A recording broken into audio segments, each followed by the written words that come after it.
Kanalımdan ve mutfağımdan herkese merhabalar. Kanalıma hoş geldiniz. Bugün sizlere tavada kolay ve pratik bir şekilde hazırlayabileceğiniz yaş yufka tarifiyle geldim. Ben normalde saçta yapıyorum. Sacı olmayanlar için pratik bir şekilde tavada da hazırlamak istedim. Sizleri çok bekletmeden hemen tarifime geçiyorum.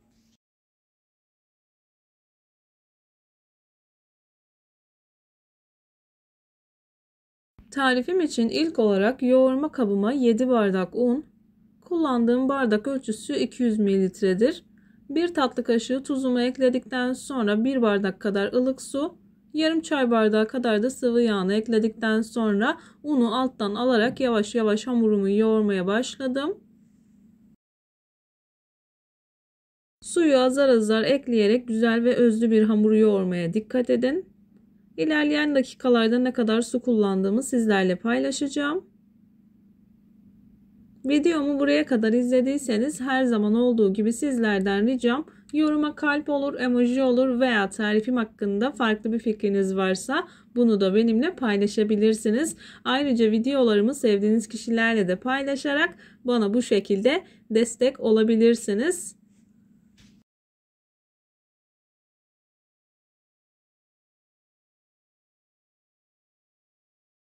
Hamurumu yoğurma kabında toparladıktan sonra masada yoğurmaya devam edeceğim. Hamur masada yoğrulduğu zaman çok daha rahat, çok daha pratik bir şekilde güzelce kıvam alıyor. Bu şekilde yumruklamak biraz daha zor oluyor.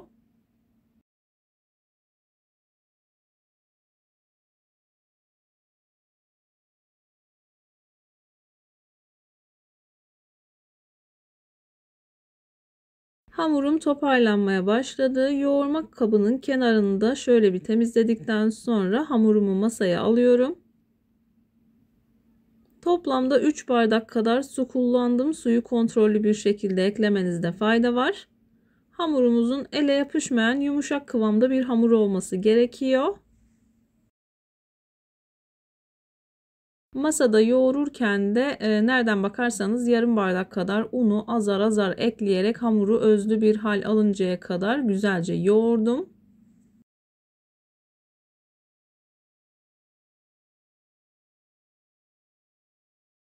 Bu tarz hamur işi tarifleri yaparken eğer hamurunuzun güzel açılmasını istiyorsanız mutlaka hamuru 5-6 dakika kadar masada yoğurmanız gerekiyor. Hamur güzel bir kıvamda olması gerekiyor ki hamur istediğiniz gibi açılsın. İstediğiniz gibi lezzetli olsun.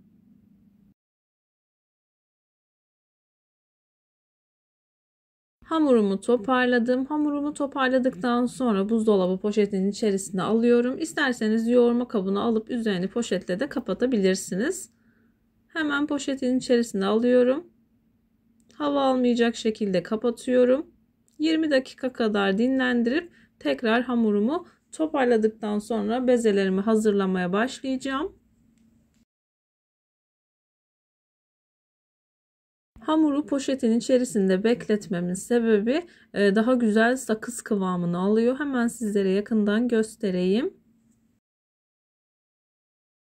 Hamuru güzel yoğurduğunuz zaman gördüğünüz gibi çok güzel bir şekilde sakız kıvamını almış. Hamuru toparladıktan sonra hamur kartı ile ortadan ikiye bölüyorum. Daha sonra her bir bezeyi 15 parçaya bölebilirsiniz. Ben tavamın büyüklüğüne göre ayarladım. Benim tavam 36 santimlik bir tavadır. Sizler de tavalarınıza göre ayarlayabilirsiniz.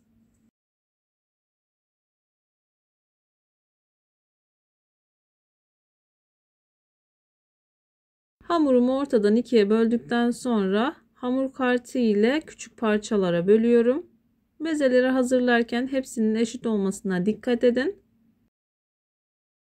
Bezelerinizin büyük olmasına dikkat edin. Eğer büyük olursa bu sefer yaptığınız yufkalarınız kalın olacaktır. 36 santimlik bir tava için ben ceviz büyüklüğünde bezeler elde ettim. Yaklaştırdığım için biraz büyük görünebilir ama küçük bezelerdi.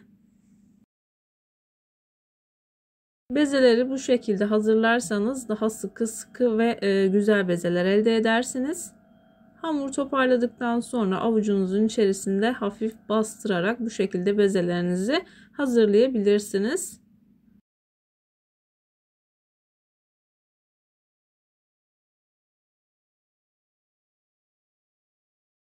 Bezelerinizi hazırladıktan sonra üzerini buzdolabı poşetiyle veya streç filmle kapatın. O şekilde 15 dakika kadar dinlendirdikten sonra bezelerinizi açma işlemine başlayabilirsiniz.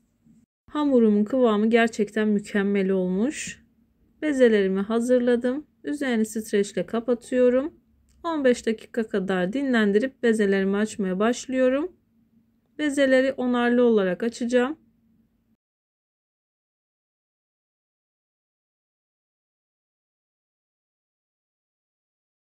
Bezeleri onarlı olarak açacağım. Onlu grup olarak 10 tane açtıktan sonra onları pişirdikten sonra diğerlerini açmaya devam edeceğim. Hepsini bir anda açarsanız bazı yufkalarınız kuruyacaktır. Kaç tane pişirebiliyorsanız o kadar açın. Onları pişirdikten sonra tekrardan devam edebilirsiniz. Yufkalarımı ben nişasta ve un karışımı ile açıyorum. 1 bardak buğday nişastası, 2 bardak unu karıştırdım. Bu şekilde hamurlarımı açıyorum. Eğer isterseniz ilk etapta hamuru merdane ile biraz büyüttükten sonra oklava ile devam edebilirsiniz. Veya tamamen merdane, tamamen oklava kullanabilirsiniz ama kenar kısımlarına dikkat edin. Bu tarz tariflerde kenar kısımları biraz daha kalın kalabiliyor. Hamurunuzu açarken ilk etapta istediğiniz kadar un kullanabilirsiniz. Sona yakın un kullanmamaya dikkat edin. Üzerinde kalan fazla unu da sirkeledikten sonra bir sofra bezinin üzerine tek tek sererek bu şekilde 10 taneyi tamamladıktan sonra güzelce pişirin. Zaten önemli olan hamuru açmaktır. Çok hızlı bir şekilde pişiyor.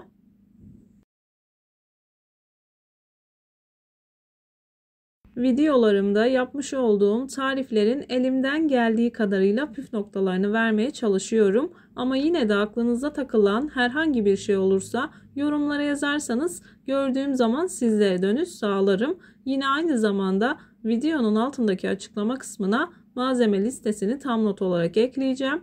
Dilerseniz oradan da bakabilirsiniz. Bezelerimi açtım. Hemen tavamı ısıttım. Tavayı ısıttıktan sonra ilk bezeyi seriyorum. İlk bezeyi önlü arkalı pişirdikten sonra diğerlerini sırasıyla üzerine ekleyip çevirerek tek taraflı olarak pişireceğim.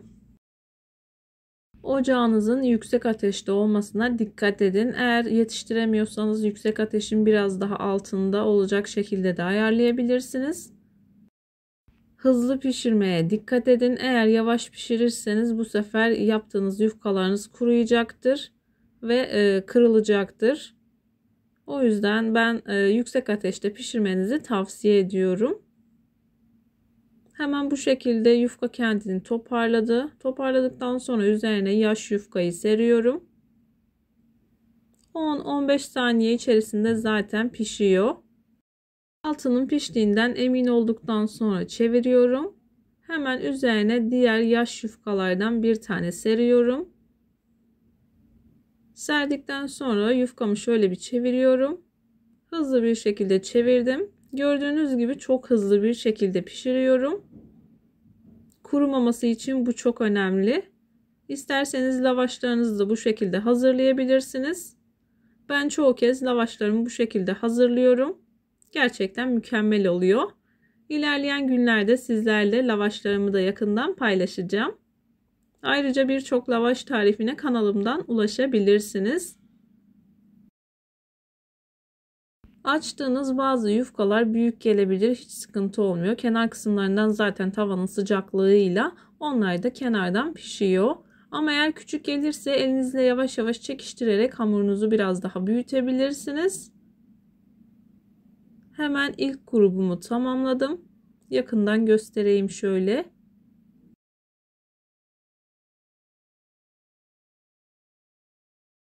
İlk grup pişer pişmez kalınca bir sofra bezinin içerisine koyun. Kendi buharıyla yumuşasın. Hava alırsa yine kuruyacaktır ve çatlama olacaktır. Dikkat edin. Sıcak tavanın içerisine hemen hazırlamış olduğum yufkalardan bir tanesini yerleştirdim. Ayrıntılı bir şekilde göstermek istiyorum. İlk yufkayı pişirdikten sonra hemen çevirdim. Çevirdikten sonra yaş yufkayı üzerine seriyorum. Yaş yufkayı üzerine serdikten sonra hemen 1-2 saniye içerisinde çevirmeniz gerekiyor. Yani her yufka bir 10-15 saniyede anca pişiyor. Ya da siz zaten pişirdiğiniz zaman tavanız kaç saniyede pişiriyorsa ona göre ayarlayabilirsiniz. Videoyu çok fazla hızlandırdım ama yine de her aşamasını sizlerle paylaşmak istedim. Bu arada videom her ne kadar biraz uzun görünüyor olsa da videonun sonunda yapmış olduğum yufkalardan sizler için sigara böreği pişirdim. Gerçekten mükemmel oldu.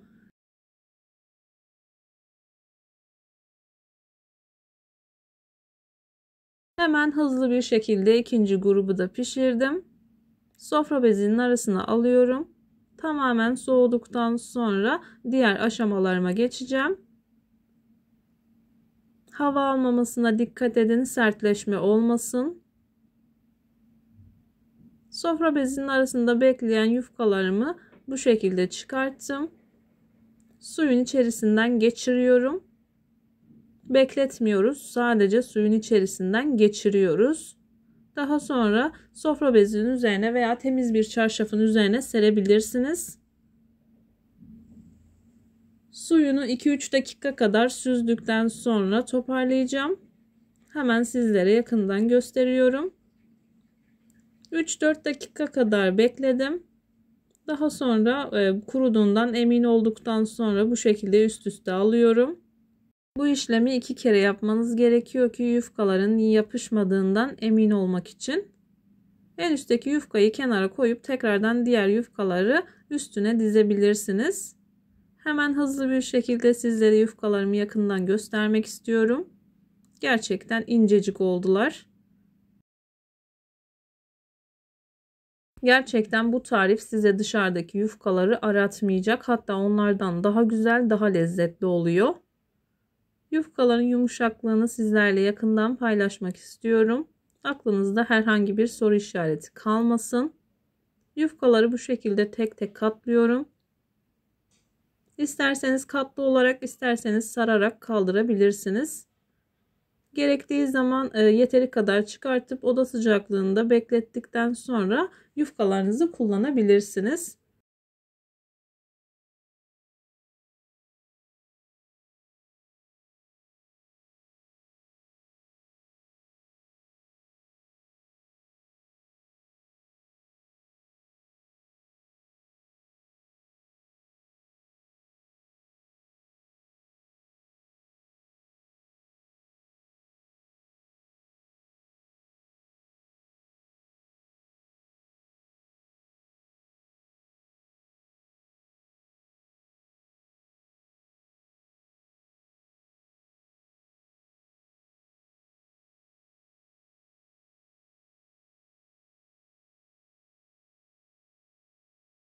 Yufkalarımı sardıktan sonra buzdolabı poşetine yerleştirdim.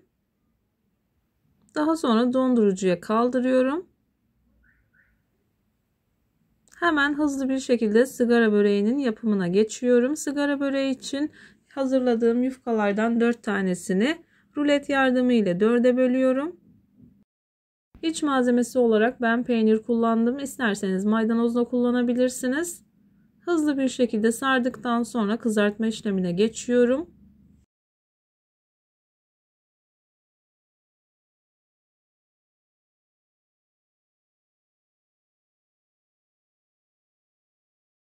Sigara böreklerini sardıktan sonra hızlı bir şekilde tavanın içerisine yeteri kadar sıvı yağını ekledikten sonra sigara böreklerimi kızartmaya başlıyorum. Önlü arkalı güzelce kızarttıktan sonra servis edebilirsiniz.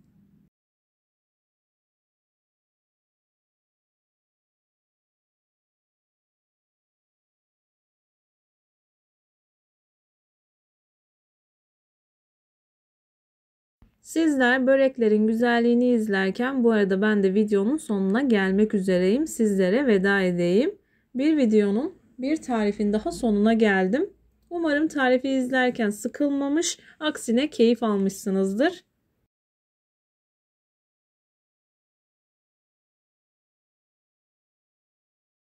Videomu beğendiyseniz beğenmeyi, Kanalıma hala abone değilseniz bu videodan sonra kanalıma abone olmayı, bildirim zilini açmayı lütfen unutmayın. Kendinize ve sevdiklerinize çok iyi bakın. Başka bir tarifte, başka bir lezzette görüşmek üzere. Hoşça kalın. Allah'a emanet olun.